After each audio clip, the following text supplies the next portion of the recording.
एमपीएससीच्या अभ्यासामध्ये राज्यघटना हा विषय खूप महत्त्वाचा आहे आणि त्यातही काही कलमं अशी आहेत जी हमखास गुण मिळवून देतात.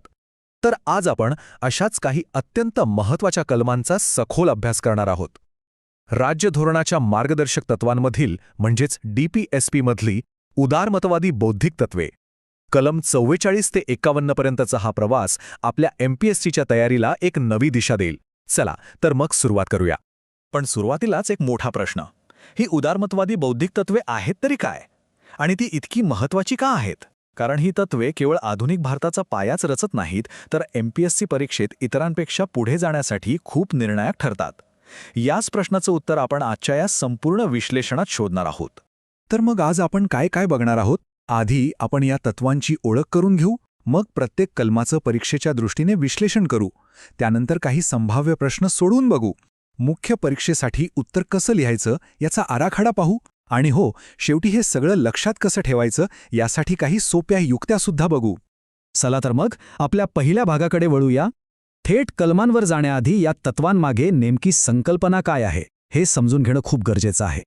सोप्या भाषेत सांगायचं तर ही तत्व म्हणजे उदारमतवादाच्या विचारसरणीचं प्रतिबिंब आहे. खुद्द डॉक्टर B.R. आंबेडकरांनी या तत्वांना आपल्या राज्यघटनेचं नाविन्यपूर्ण वैशिष्ट्य म्हणजेच नॉवेल फीचर्स असं म्हटलं होतं. एक गोष्ट लक्षात घ्या, ही तत्वे न्यायप्रविष्ट नाहीत. म्हणजे काय तर यांच्या अंमलबजावणीसाठी आपण कोर्टात जाऊ शकत नाही. पण तरीही सरकार जेव्हा कायदे बनवतं तेव्हा ही तत्वे एका दीपस्तंभासारखं काम करतात. आता आपण येतो आपल्या आजच्या विश्लेषणाच्या सगळ्यात महत्त्वाच्या भागाकडे. इथे आपण प्रत्येक कलमाचं परीक्षेच्या दृष्टिकोनातून अगदी बारकाईने विश्लेषण करणार आहोत. सुरुवात करूया कलम 44 पासून. समान नागरी कायदा. याचा मुख्य उद्देश आहे देशात राष्ट्रीय एकात्मता वाढवणं. पण इथेच एमपीएससी एक सापळा रचतं.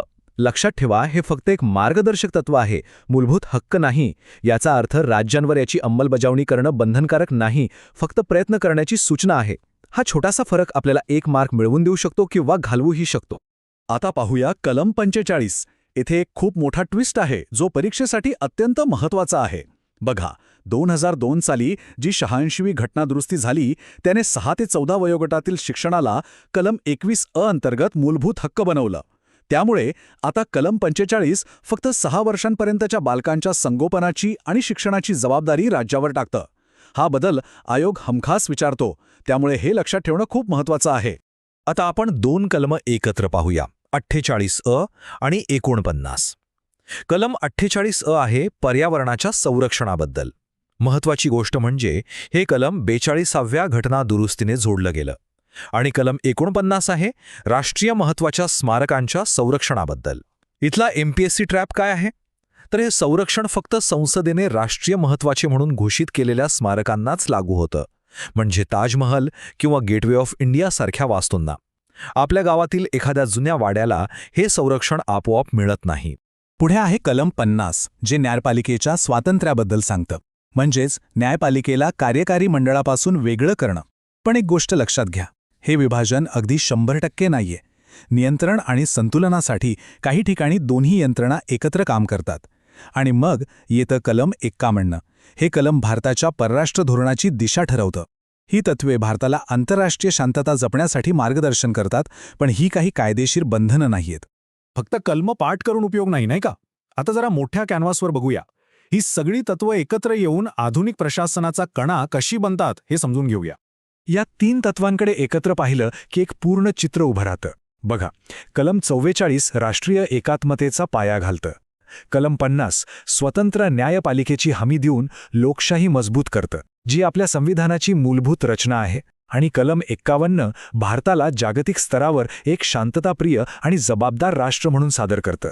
मुख्य परीक्षेमध्ये उत्तर लिहिताना हा विश्लेषणात्मक दृष्टिकोन खूप महत्त्वाचा ठरतो. चला, आतापर्यंत जे काही आपण समजून घेतलं ते खरंच किती लक्षात राहिलं हे तपासूया. मी प्रश्न विचारतो, आपण उत्तर देण्याचा प्रयत्न करा. हा आहे आपला पहिला प्रश्न. 86व्या घटना दुरुस्तीनंतर कलम 45 आणि 21 मध्ये काय बदल झाला यावर हा प्रश्न आधारित आहे. काळजीपूर्वक विचार करून उत्तर ठरवा. बरोबर उत्तर आहे ऑप्शन सी. आता असं का? कारण 86व्या घटनादुरुस्तीने 6 ते 14 वयोगटातील शिक्षणाला कलम 21 मध्ये टाकलं आणि कलम 45चा विषय बदलून तो 6 वर्षांखालील मुलांसाठी मर्यादित केला. हाच तो MPSC ट्रॅप आहे ज्याबद्दल आपण मगाशी बोललो होतो.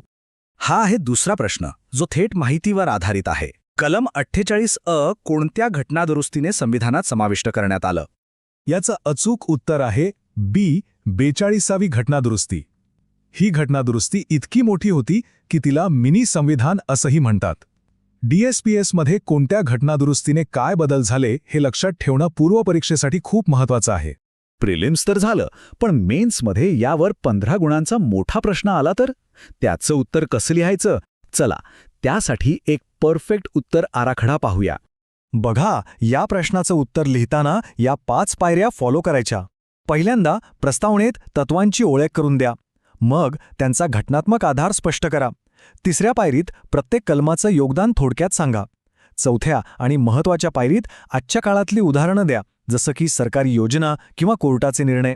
आणि शेवटी एका दमदार निष्कर्षाने उत्तराचा शेवट करा.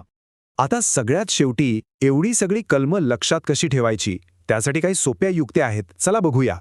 ही कलमं लक्षात ठेवायला खूप सोपी आहेत. बघा, कलम 44, 4 आणि 4 म्हणजे समान नागरी कायदा. कलम 45, 5 वर्षांच्या आसपासची मुलं म्हणजे 6 वर्षांच्या आतली. कलम 48A फॉर आपलं पर्यावरण. कलम 50 म्हणजे 50-50 विभाजन, न्यायपालिका आणि कार्यपालिकेत. आणि कलम 51 हे आंतरराष्ट्रीय शांतीसाठी एक शगुन किंवा शुभ संकेत आहे. सोपं आहे की नाही? तर आजचं विश्लेषण आपण इथेच थांबूया, पण एका महत्त्वाच्या प्रश्नासोबत. जरी ही तत्वे फक्त मार्गदर्शक असली तरी आजच्या भारताच्या गरजा पाहता त्यांना कायदेशीररित्या अनिवार्य करण्याची वेळ आली आहे असं आपल्याला वाटतं का? यावर नक्की विचार करा. पुन्हा भेटूया पुढच्या अशाच एका महत्त्वपूर्ण विश्लेषणात.